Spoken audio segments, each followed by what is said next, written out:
ਵਡਭਾਗੇ ਹਾਂ ਗਰੀਬ ਨਵਾਜ ਨੇ ਕਿਰਪਾ ਕੀਤੀ ਹੈ। ਸਤਿਗੁਰੂ ਸੱਚੇ ਪਾਤਸ਼ਾਹ ਜੀ ਦੀ ਪਾਵਨ ਬਾਣੀ ਜਪਜੀ ਸਾਹਿਬ ਦੀ ਵਿਚਾਰ ਨਾਲ ਆਪ ਜੁੜੇ ਹੋ। ਅੱਜ ਦੂਜੀ ਪੌੜੀ ਦੀ ਵਿਚਾਰ ਪ੍ਰਾਰੰਭ ਹੋਣ ਜਾ ਰਹੀ ਹੈ। ਦੂਜੀ ਪੌੜੀ ਦਾ ਵਿੱਚ ਸਤਿਗੁਰੂ ਜੀ ਅਗਲੇ ਸਵਾਲ ਦਾ ਜਵਾਬ ਦਿੰਦੇ ਹਨ। ਸਿੱਧ ਕਹਿਣ ਲੱਗੇ ਆਪ ਜੀ ਨੇ ਹੁਕਮ ਦੀ ਗੱਲ ਕੀਤੀ ਹੈ ਤੇ ਆਪ ਉਹਦੇ ਹੁਕਮ ਬਾਰੇ ਦੱਸੋ ਕਿ ਵਾਹਿਗੁਰੂ ਦਾ ਹੁਕਮ ਕਿੱਡਾ ਵੱਡਾ ਹੈ। ਅੰਦਰੋਂ ਸਿੱਧਾਂ ਦੇ ਮਨ ਚ ਸੀ ਕਿ ਜਦੋਂ ਹੁਕਮ ਦੀ ਵਡਿਆਈ ਹੁਕਮ ਦੇ ਬਾਬਤ ਦੱਸ ਦੇਣਗੇ ਤਾਂ ਰੱਬ ਦੀ ਹੋਂਦ ਵੀ ਦੱਸੀ ਜਾਵੇਗੀ, ਪ੍ਰਮਾਤਮਾ ਕਿੱਡਾ ਹੈ। ਕਿਉਂਕਿ ਸਾਧ ਸੰਗਤ ਜੀ ਪ੍ਰਮਾਤਮਾ ਦੀ ਹੋਂਦ ਅੱਜ ਤੱਕ ਨਹੀਂ ਕੋਈ ਦੱਸ ਸਕਿਆ, ਤੋ ਨਾ ਹੀ ਗਰੀਬ ਨਵਾਜ ਜੀਆਂ ਨੇ ਉਹਦੇ ਬਾਬਤ ਕਥਨ ਕੀਤਾ ਹੈ ਕਿ ਪ੍ਰਮਾਤਮਾ ਕਿੱਡਾ ਵੱਡਾ ਹੈ, ਕਿੰਨਾ ਪੁਰਾਣਾ ਹੈ ਇਤਿਆਦਿਕ ਐਸੇ ਬਚਨ। ਤੋ ਸਾਧ ਸੰਗਤ ਜੀ ਫਿਰ ਗਰੀਬ ਨਵਾਜ ਜੀ ਇਸ ਪੌੜੀ ਵਿੱਚ ਸਮਝਾਉਂਦੇ ਹਨ ਕਿ ਪ੍ਰਮਾਤਮਾ ਦਾ ਹੁਕਮ ਕਿੱਡਾ ਹੈ। ਹੁਣ ਇਸ ਪੰਕਤੀ ਦੇ ਪਹਿਲੀ ਜੋ ਦੂਸਰੀ ਪੌੜੀ ਦੀ ਪਹਿਲੀ ਪੰਕਤੀ ਹੈ ਨਾ, ਇਹਦੇ ਅਰਥ 99 ਕਰਕੇ ਹੋਣਗੇ। 3 ਤਰੀਕਿਆਂ ਨਾਲ ਗੁਰਬਾਣੀ ਦੇ ਅਰਥ ਕੀਤੇ ਜਾਂਦੇ ਹਨ। 99 ਡੰਡਵੇ ਤੇ ਅਰਧ ਇਹਾਰ, ਭਾਵ ਗੁਰਬਾਣੀ ਨੂੰ ਅਰਥ ਕਰਨ ਵੇਲੇ ਇਹ 3 ਤਰੀਕਿਆਂ ਦੀ ਵਰਤੋਂ ਹੁੰਦੀ ਹੈ। ਤੋ 99 ਦਾ ਅਰਥ ਹੁੰਦਾ ਹੈ ਪਿਛਲੇ ਪੰਕਤੀ ਨੂੰ ਜਾਂ ਪਿਛਲੇ ਸ਼ਬਦ ਨੂੰ ਪਹਿਲਾਂ ਅਰਥ ਕਰਨਾ ਤੇ ਜੋ ਪਹਿਲਾਂ ਪੰਕਤੀ ਹੈ ਉਹਨੂੰ ਪਿੱਛੇ ਜਾ ਕੇ ਅਰਥ ਕਰਨਾ। ਤੋ ਇਥੇ ਸਾਹਿਬ ਜੀ ਕਹਿੰਦੇ ਹੁਕਮ ਨਾ, ਜਿਵੇਂ ਪੰਕਤੀ ਹੈ ਹੁਕਮੀ ਹੋਵਨ ਆਕਾਰ, ਹੁਕਮ ਨਾ ਕਹਿਆ ਜਾਈ। ਗਰੀਬ ਨਵਾਜ ਸੱਚੇ ਪਾਤਸ਼ਾਹ ਇੱਥੇ ਬਖਸ਼ਿਸ਼ ਕਰਦੇ 99 ਅਰਥ ਲਵਾਂਗੇ। ਕਹਿੰਦੇ ਹੁਕਮ ਨਾ ਕਹਿਆ ਜਾਈ, ਵਾਹਿਗੁਰੂ ਦਾ ਹੁਕਮ ਕਿਹਾ ਨਹੀਂ ਜਾ ਸਕਦਾ। ਸਿੱਧਾਂ ਦਾ ਸਵਾਲ ਸੀ ਕਿ ਹੁਕਮ ਬਾਬਤ ਕਥਨ ਕਰੋ ਕਿ ਹੁਕਮ ਕਿੱਡਾ ਹੈ। ਤੋ ਸਾਹਿਬ ਕਹਿਣ ਲੱਗੇ ਭਾਈ ਉਹਦੇ ਹੁਕਮ ਬਾਬਤ ਨਹੀਂ ਕਿਹਾ ਜਾ ਸਕਦਾ, ਪਰ ਹਾਂ ਇਹ ਗੱਲ ਜ਼ਰੂਰ ਹੈ ਹੁਕਮੀ ਹੋਵਨ ਆਕਾਰ, ਉਹਦੇ ਹੁਕਮ ਦੇ ਵਿੱਚ ਹੀ ਸ੍ਰਿਸ਼ਟੀ ਦਾ ਆਕਾਰ ਹੈ। ਹੁਣ ਜੇ ਆਪਾਂ ਇਹਨੂੰ ਸਾਧ ਸੰਗਤ ਜੀ ਅਰਥਾਂ ਨੂੰ ਖੋਲ ਕੇ ਆਕਾਰ ਦਾ ਅਰਥ ਕਰਾਂਗੇ, ਆ ਤੋਂ ਵਿਸ਼ਨੂੰ, ਕਾ ਤੋਂ ਬ੍ਰਹਮਾ, ਤੋ ਰਾ ਤੋਂ ਰੁਦਰ ਸ਼ਿਵ। ਇਹ ਭਾਵ ਮੰਨਿਆ ਜਾਂਦਾ ਹੈ ਕਿ ਵਿਸ਼ਨੂੰ ਜੀ ਧਰਤੀ ਦੀ ਪਾਲਣਾ ਕਰਦੇ ਹਨ। ਤੋ ਸਾਧ ਸੰਗਤ ਜੀ ਇਸ ਤਰ੍ਹਾਂ ਹੀ ਬ੍ਰਹਮਾ ਪੈਦਾਇਸ਼ ਤੇ ਸ਼ਿਵ ਜੀ ਲੈਤਾ ਕਰਦੇ ਹਨ। ਇੱਕ ਸੰਸਾਰੀ, ਇੱਕ ਭੰਡਾਰੀ, ਇੱਕ ਲਾਏ ਦੀ ਬਾਣ, ਇਹ 3 ਜਾਣੇ ਹਨ। ਤੋ ਐਵੇਂ ਹੀ ਗਰੀਬ ਨਵਾਜ ਜੀ ਨੇ ਸਮਝਾਇਆ, ਕਹਿੰਦੇ ਹੁਕਮੀ ਹੋਵਨ ਆਕਾਰ, ਇਹ ਵੀ ਉਹਦੇ ਹੁਕਮ ਦੇ ਵਿੱਚ ਹੀ ਹੋ ਰਹੇ ਨੇ। ਭਾਵ ਇਹ 3 ਦੇਵਤਿਆਂ ਨੂੰ ਵੀ ਪੈਦਾ ਕਰਨ ਵਾਲਾ, ਇਹ 3 ਨੂੰ ਵੀ ਪੈਦਾ ਉਹਦੇ ਹੁਕਮ ਦੇ ਵਿੱਚ ਹੀ ਕੀਤਾ ਹੈ, ਵੀ ਉਹਦੇ ਹੁਕਮ ਦੇ ਵਿੱਚ ਹੀ ਹਨ। ਪਰ ਉਹਦਾ ਹੁਕਮ ਜੇ ਕੋਈ ਕਵੇ ਕਿ ਪੂਰਨ ਤੌਰ ਤੇ ਕਥਨ ਕਰ ਦਿਓ ਤਾਂ ਕਹਿੰਦੇ ਹੁਕਮ ਨਾ ਕਹਿਆ ਜਾਈ, ਵਾਹਿਗੁਰੂ ਦੇ ਹੁਕਮ ਨੂੰ ਕਿਹਾ ਨਹੀਂ ਜਾ ਸਕਦਾ ਕਿ ਉਹ ਕਿੱਡਾ ਕੁ ਵੱਡਾ ਹੈ। ਅੱਗੇ ਬਖਸ਼ਿਸ਼ ਕਰਦੇ ਕਹਿੰਦੇ ਹੁਕਮੀ ਹੋਵਨ ਜੀ, ਹੁਕਮ ਮਿਲੈ ਵਡਿਆਈ। ਹੁਕਮ ਦੇ ਵਿੱਚ ਹੀ ਜੀਵ ਦੀ ਪੈਦਾਇਸ਼ ਹੁੰਦੀ ਹੈ। ਜੀਵ ਮਾਂ ਦੇ ਗਰਭ ਦੇ ਵਿੱਚ 9 ਮਹੀਨੇ ਰਹਿੰਦਾ ਹੈ। ਸਾਧ ਸੰਗਤ ਜੀ 9 ਮਹੀਨੇ 10 ਦਿਨ ਤੋਂ ਬਾਅਦ ਜੀਵ ਦਾ ਜਨਮ ਹੁੰਦਾ ਹੈ। ਤਾਂ ਉਹ ਹੁਕਮੀ ਹੋਵਨ ਜੀ, ਹੁਕਮ ਦੇ ਵਿੱਚ ਹੀ ਜੀਵ ਦੀ ਇਹ ਸਾਰੀ ਪ੍ਰਕਿਰਿਆ ਚੱਲਦੀ ਹੈ। ਹੁਕਮ ਤੋਂ ਬਾਹਰ ਤਾਂ ਨਹੀਂ ਨਾ। ਵਾਹਿਗੁਰੂ ਦੇ ਹੁਕਮ ਦੇ ਵਿੱਚ ਹੀ ਸੂਖਸ਼ਮ ਸਰੀਰ ਬਣਦੇ ਹਨ, ਵਾਹਿਗੁਰੂ ਦੇ ਹੁਕਮ ਦੇ ਵਿੱਚ ਹੀ ਸਥੂਲ ਸਰੀਰ ਬਣਦੇ ਹਨ। ਸਾਧ ਸੰਗਤ ਜੀ ਸਾਡਾ 2 ਤਰ੍ਹਾਂ ਦਾ ਸਰੀਰ ਪ੍ਰਤੱਖ ਦਿਖਣ ਵਾਲਾ ਮੰਨਿਆ ਗਿਆ ਹੈ। ਇੱਕ ਸਥੂਲ ਸਰੀਰ ਹੈ ਜੋ ਇਹ 5 ਤੱਤਾਂ ਦਾ ਬਣਿਆ ਹੋਇਆ ਹੈ, ਜਿਹਦੇ ਚ ਹਵਾ, ਪਾਣੀ, ਅੱਗ, ਆਕਾਸ਼ ਤੇ ਧਰਤੀ, ਇਹ 5 ਚੀਜ਼ਾਂ ਨੂੰ ਰੱਬ ਨੇ, ਗਰੀਬ ਨਵਾਜ ਕਹਿੰਦੇ ਉਹ ਵਾਹਿਗੁਰੂ ਨੇ ਪੰਜੇ ਤੱਤਾਂ ਤੋਂ ਬਣਿਆ ਸਥੂਲ, 17 ਤੋਂ ਬਣਿਆ ਸੂਖਸ਼ਮ ਹੀ ਆਪਣੇ ਹੁਕਮ 'ਚ ਹੀ ਪੈਦਾ ਕੀਤਾ ਹੋਇਆ। ਜੀਵ ਕਿਤੇ ਭੁੱਲ ਨਾ ਜਾਵੇ ਤੇ ਉਹਦੇ ਹੁਕਮ ਦੇ ਵਿੱਚ ਜੀਵ ਨੂੰ ਪੈਦਾ ਹੋਣ ਦੀ, ਧਰਤੀ ਤੇ ਆਉਣ ਦੀ ਵਡਿਆਈ ਮਿਲਦੀ ਹੈ।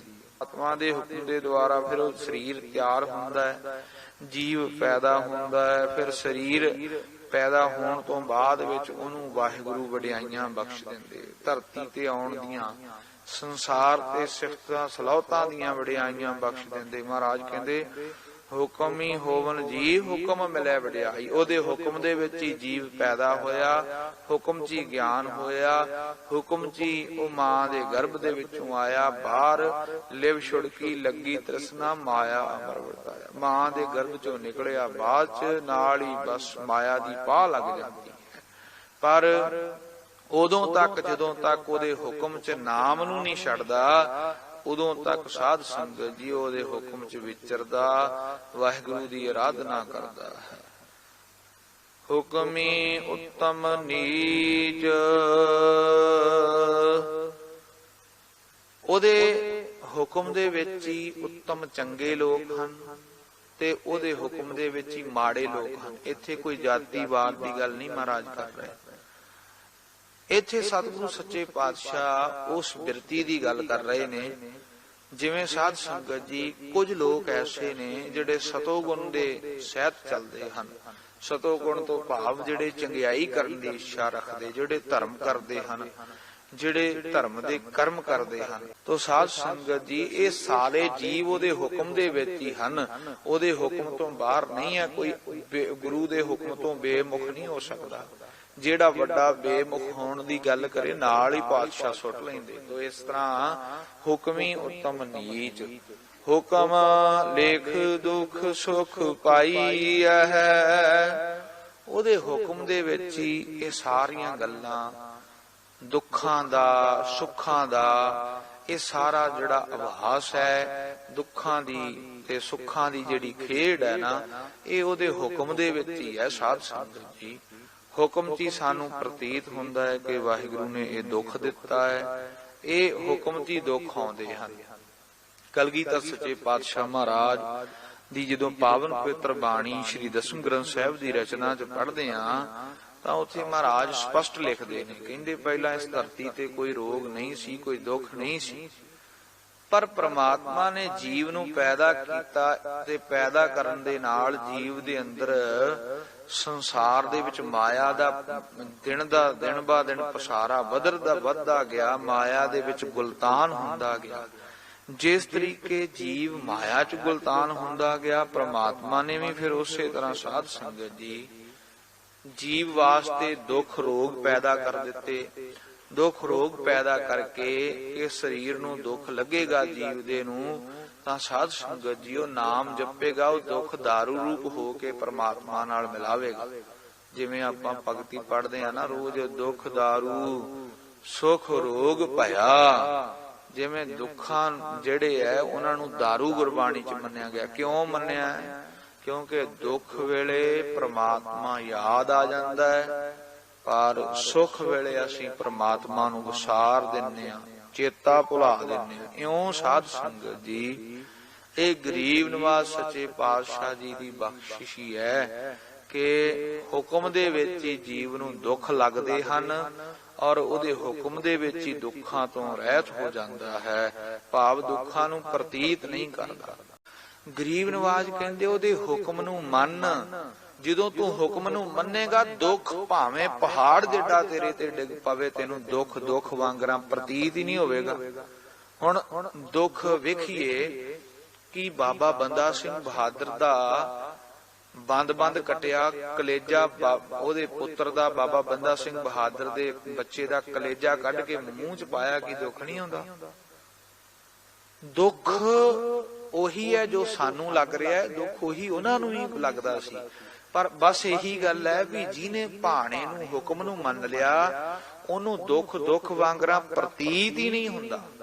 ਉਹਨੂੰ ਉਹ ਦੁੱਖ ਨੂੰ ਦੁੱਖ ਕਰਕੇ ਨਹੀਂ, ਉਹ ਦੁੱਖ ਨੂੰ ਹੁਕਮ ਕਰਕੇ ਜਾਣਦਾ। ਕਿਰਪਾ ਦੁਆਰਾ ਹਰ ਗੱਲ ਨੂੰ ਹੁਕਮ ਜਾਣ ਕੇ ਸੁੱਖ ਆਇਆ, ਤਾਂ ਵੀ ਹੁਕਮ ਚ ਹੈ, ਦੁੱਖ ਆਇਆ ਤਾਂ ਵੀ ਹੁਕਮ ਚ ਹੈ।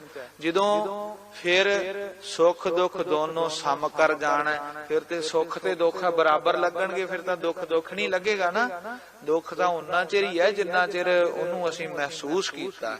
ਤੋ ਗਰੀਬ ਨਵਾਜ ਕਹਿੰਦੇ ਹੁਕਮ ਲੇਖ ਦੁੱਖ ਸੁੱਖ ਪਾਈ ਹੈ। ਉਹਨੇ ਹੁਕਮ ਦੇ ਵਿੱਚ ਹੀ ਸਾਨੂੰ ਇਹ ਉਹਦੀ ਬਖਸ਼ ਕਿ ਉਹਨੇ ਲਿਖਿਆ ਹੋਇਆ ਦੁੱਖ ਤੇ ਸੁੱਖ ਉਹਦੇ ਹੁਕਮ ਚ ਹੀ ਹਨ। ਇਕ ਨਾ ਹੁਕਮੀ ਬਖਸ਼ੀਸ, ਇਕ ਹੁਕਮੀ ਸਦਾ ਭਵਾਈ ਹੈ। ਇੱਕ ਨਾ ਨੂੰ ਉਹਨੇ ਆਪਣੇ ਹੁਕਮ ਦੇ ਵਿੱਚ ਬਖਸ਼ਿਸ਼ਾਂ ਦੇ ਭੰਡਾਰੇ ਦਿੱਤੇ ਹੋਏ ਨੇ। ਇੱਕ ਐਸੇ ਨੇ ਜਿਹੜੇ ਉਹਦੇ ਹੁਕਮ ਦੇ ਵਿੱਚ ਬਖਸ਼ਿਸ਼ਾਂ ਨੂੰ ਮਾਣ ਰਹੇ ਨੇ, ਸੁੱਖਾਂ ਨੂੰ ਮਾਣ ਰਹੇ ਨੇ। ਸੰਸਾਰੀ ਸੁੱਖ ਵੀ ਨਹੀਂ ਉਹਨਾਂ ਕੋਲ, ਪ੍ਰਮਾਤਮਾ ਦਾ ਨਾਮ ਸੁੱਖ ਵੀ ਸਾਰਾ ਕੋਲ ਹੈ। ਪਰ ਉਹਦੇ ਹੁਕਮ ਦੇ ਵਿੱਚ ਹੀ ਦੂਜੇ ਪਾਸੇ ਉਹ ਸਾਧ ਸੰਗਤ ਜੀ 84 ਲੱਖ ਜੂਨਾਂ ਦੇ ਗੇੜ ਦੇ ਵਿੱਚ ਘੁੰਮ ਰਹੇ ਨੇ। ਉਹ ਨਖਿੱਧ ਕਰਮਾਂ ਨੂੰ ਕਰਦੇ ਹਨ, ਨਿਸ਼ਿੱਧ ਕਰਮਾਂ ਨੂੰ ਕਰਦੇ ਹਨ। ਉਹਨਾਂ ਦੀ ਬਿਰਤੀ ਰਜੋ ਗੁਣ ਤੋਂ ਬਾਅਦ ਵਿੱਚ ਸਾਧ ਸੰਗਤ ਜੀ ਤਮੋ ਗੁਣ ਵਾਲੇ ਬੰਨੇ ਚਲੇ ਜਾਂਦੀ ਹੈ, ਪਾਪਾਂ ਵਾਲਾ ਸੁਭਾਅ ਬਣਾ ਲੈਂਦੇ ਹਨ। ਹੈ ਤਾਂ ਉਹ ਵੀ ਹੁਕਮ ਚ ਹੀ, ਉਹ ਪ੍ਰਮਾਤਮਾ ਦੇ ਹੁਕਮ ਤੋਂ ਬਿਨਾਂ ਤਾਂ ਪੱਤਾ ਵੀ ਨਹੀਂ ਹਿਲਦਾ। ਬਾਹਲੀ ਵਾਰ ਨਾ ਇਹ ਵਿਵਾਦ ਤਰਕਵਾਦੀ ਲੋਕਾਂ ਵੱਲੋਂ ਛੇੜਿਆ ਜਾਂਦਾ ਹੈ ਕਿ ਉਹਦੀ ਹੁਕਮ ਦੇ ਵਿੱਚ ਹੀ ਸਾਰੇ ਜੀਵ ਵਰਤ ਰਹੇ ਨੇ, ਇੱਕ ਬਖਸ਼ਿਸ਼ਾਂ ਦੇ ਭੰਡਾਰਿਆਂ ਨੂੰ ਮਾਣ ਰਹੇ ਨੇ, ਇੱਕ ਉਹਦੇ ਹੁਕਮ ਦੇ ਵਿੱਚ ਹੀ ਨਖਿੱਧ ਕਰਮਾਂ ਦੁਆਰਾ 84 ਲੱਖ ਜੂਨਾਂ ਦੇ ਵਿੱਚ ਘੁੰਮ ਰਹੇ ਹਨ। ਗੇੜ 84 ਦੇ ਗੇੜ ਚ ਪਏ, 1 ਜੂਨ ਚੋਂ ਮਰਦੇ, ਦੂਜੀ ਚ ਜਨਮ ਲੈਂਦੇ, ਤੀਜੀ ਚ, ਚੌਥੀ ਚ, ਇਵੇਂ ਗੇੜ ਦੇ ਵਿੱਚ ਪਏ ਹੋਏ ਹਨ। ਹੁਕਮ ਅੰਦਰ ਸਭ ਕੋ, ਬਾਹਰ ਹੁਕਮ ਨਾ ਕੋਏ। ਸਾਹਿਬ ਜੀ ਅਗਲੀ ਪੰਕਤੀ ਚ ਕਹਿੰਦੇ, ਹੇ ਸਿੱਧੋ ਤੁਸੀਂ ਜੋ ਪੁੱਛਦੇ ਹੋ ਉਹਦਾ ਜਵਾਬ ਇਹ ਹੈ, ਹੁਕਮ ਦੇ ਵਿੱਚ ਹੀ ਸਾਰਾ ਕੁਝ ਹੀ ਹੁਕਮ ਚ ਹੈ। ਉਹਦੇ ਹੁਕਮ ਤੋਂ ਬਿਨਾਂ ਕੁਝ ਵੀ ਨਹੀਂ ਹੋ ਸਕਦਾ। ਹੁਕਮ ਤੋਂ ਬਾਹਰ ਤਾਂ ਕੁਝ ਇੱਕ ਨਿੱਕੀ ਗੱਲ ਵੀ ਨਹੀਂ ਹੈ। ਸਾਰਾ ਕੁਝ ਜੋ ਵੀ ਸੰਸਾਰ ਚ ਵਰਤਾਰਾ ਵਰਤ ਰਿਹਾ ਹੈ, ਜੀਵ ਕਰ ਰਹੇ ਹਨ, ਕਰਾ ਰਹੇ ਹਨ, ਇਹ ਉਹਦੇ ਹੁਕਮ ਦੇ ਵਿੱਚ ਹੀ ਹੈ, ਬਾਹਰ ਕੁਝ ਵੀ ਨਹੀਂ। ਨਾਨਕ ਹੁਕਮੈ ਜੀ ਬੁਝੈ, ਤਾਂ ਮੈਂ ਕਹੈ ਨਾ ਕੋਇ। ਮਹਾਰਾਜ ਕਹਿੰਦੇ ਜਿਹਨੇ ਉਸ ਪ੍ਰਮਾਤਮਾ ਦੇ ਹੁਕਮ ਨੂੰ ਬੁੱਝ ਲਿਆ, ਬੁੱਝਣ ਦਾ ਭਾਵ ਹੁੰਦਾ ਸਮਝਣਾ, ਜਿਹਨੇ ਇਹ ਸਮਝ ਲਿਆ ਨਾ ਕਿ ਪ੍ਰਮਾਤਮਾ ਹੈ ਕੀ ਹੈ, ਪ੍ਰਮਾਤਮਾ ਦਾ ਹੁਕਮ ਕੀ ਹੈ, ਜਿਹਨੇ ਹੁਕਮ ਨੂੰ ਬੁੱਝ ਲਿਆ, ਮਹਾਰਾਜ ਕਹਿੰਦੇ ਉਹ ਹਉਮੈ ਚ ਇਹ ਨਹੀਂ ਕਹੇਗਾ ਕਿ ਮੈਂ ਕੀਤਾ ਹੈ, ਉਹ ਕਹੇਗਾ ਨਹੀਂ ਪ੍ਰਮਾਤਮਾ ਨੇ ਕੀਤਾ ਹੈ।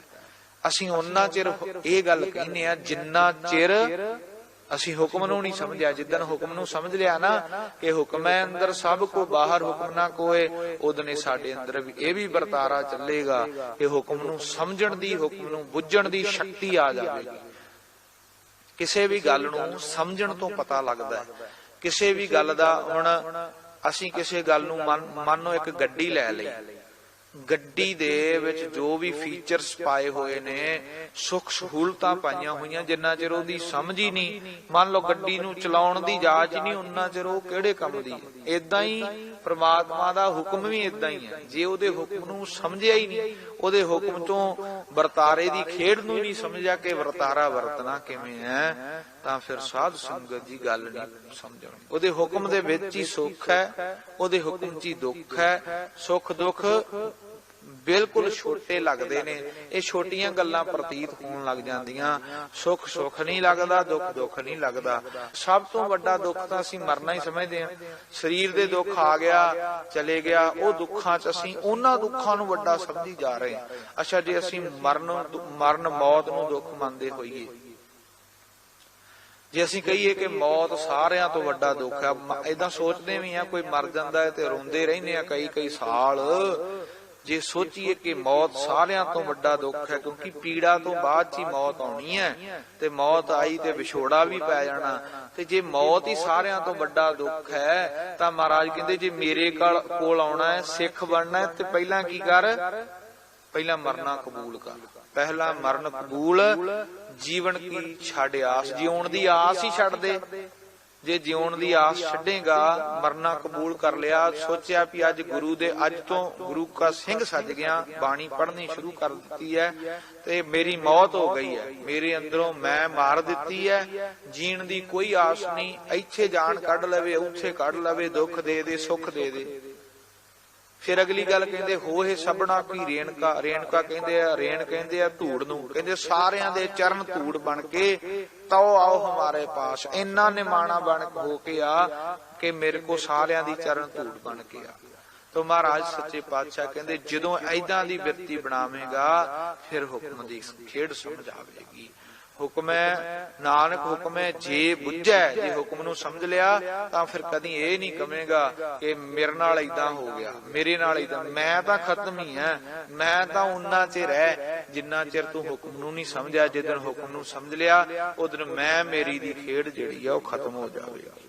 ਹੁਕਮ ਅੰਦਰ ਸਭ ਕੋ, ਬਾਹਰ ਹੁਕਮ ਨਾ ਕੋਇ, ਨਾਨਕ ਹੁਕਮੈ ਜੇ ਬੁੱਝੈ, ਤਾਂ ਮੈਂ ਕਹਿ ਨਾ ਕੋਇ। ਵਾਹਿਗੁਰੂ ਜੀ ਕਾ ਖਾਲਸਾ, ਵਾਹਿਗੁਰੂ ਜੀ ਕੀ ਫਤਿਹ।